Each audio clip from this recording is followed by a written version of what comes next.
The county of Nottinghamshire is rich in history, and that history is hiding in the church cemetery of Nottingham.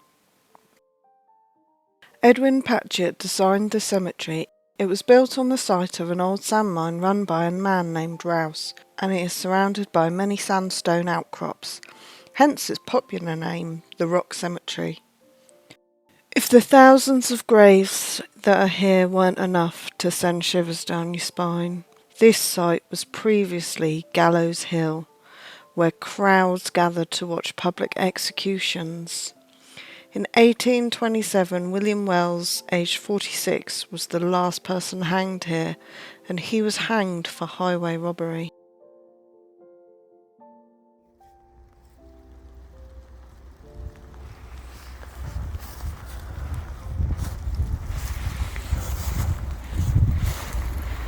So, Frank died August the 21st, 1859, aged 5 months. Right? Arthur died December the 23rd, 1860, aged 2 years 9 months. So he was obviously born before Frank, wasn't he? Yeah. Yeah, so then Charles died December the 26th, 1860, age 8 months. What? Yeah. What? Yeah. And Alfred died April 30th, 1864, aged 11 months. So they had 4 kids that died young. Then they had 4 kids that lived into their teenage years. And they also died young. So if you look at their age, the top one there died 1871 at 16, so he would have been born in 1855. So he was alive when they were alive. 58, 53, 61. Yeah, so all the kids were born around the same time, and half died in infancy, half died in late teenage, early adult. That's crazy.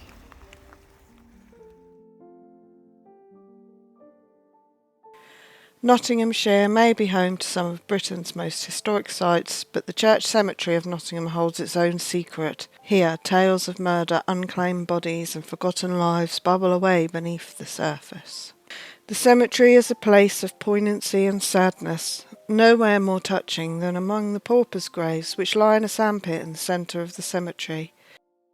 These individuals were left without a final resting place, leaving them forgotten until their graves were finally discovered and marked in the late 20th century. One of the tombstones in the sandpit is carved with the name Joseph Fenwick and has a column for his age. In that column, the words 5 minutes are written and nothing else.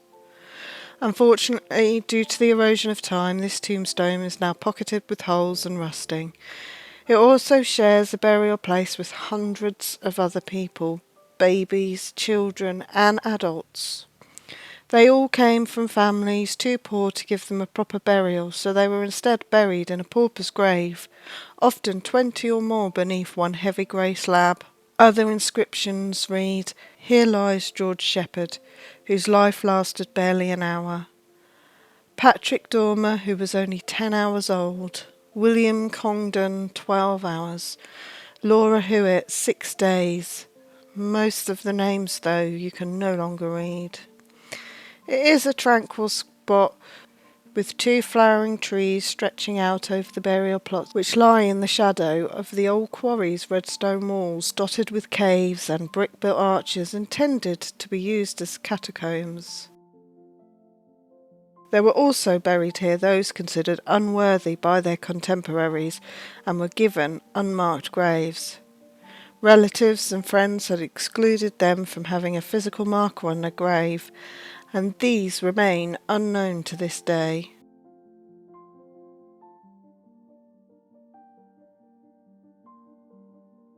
Several parts of Nottingham were easily excavated because of the soft nature of the sandstone. Over the centuries, our forefathers have dug caves for themselves to use as dwellings, warehouses or cellars. This has resulted in Nottingham being honeycombed with rock-hewn passages and chambers.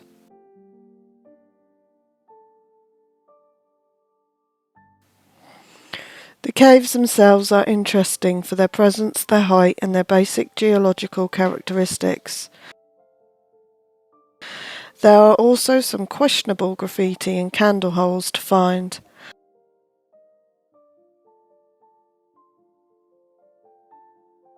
However, unlike other cemeteries boasting caves, Church Cemetery's caves are little more than a byproduct of industry. They were never intended to hold the dead and are not catacombs.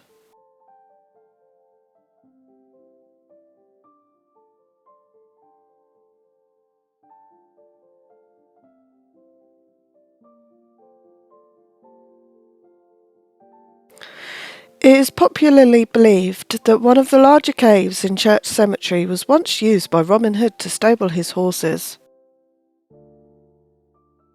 However, there is a little factual inaccuracy in these timelines. But what is a little inaccuracy when it comes to local legend?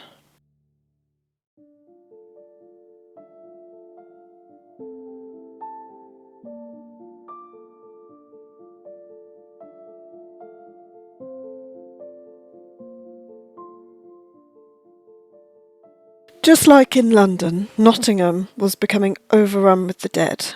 The churchyards within the city were full to bursting. In 1855, in response to the 1853 Act of Parliament for regulating burials of the dead, all the graveyards in the centre of Nottingham were closed. This cemetery was built to accommodate the dead of a rapidly expanding urban population just outside of Nottingham.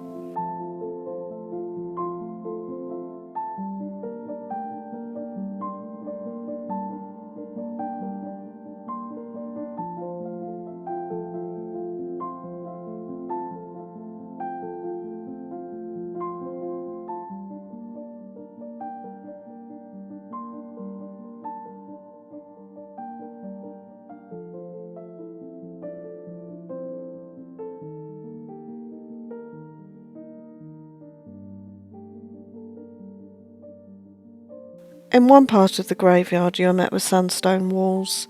Now these sandstone walls reveals what appears to be a former columbarium. The deceased's cremated remains were once stored in rows of neat square niches. A granite plinth with names and dates carved on it, similar to headstones, used to sit in the front, but most of it has since vanished. A few years back, sadly, a group of vandals broke through the wall of cremated remains because they thought there was treasure hidden inside the niches. Naturally, the vandals were met with little more than ash, but their lasting damage is still present for all to see. Back in the day, gravestones showed how people died. I found this one interesting, as it said he crossed the floods at such a narrow point as scarcely to feel the chill.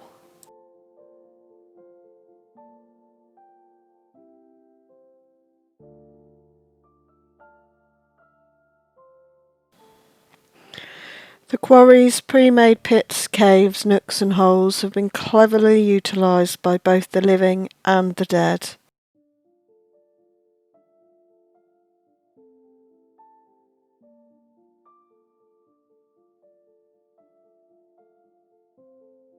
The souls of the cemetery's peaceful residents are where the cemetery's essence truly lies.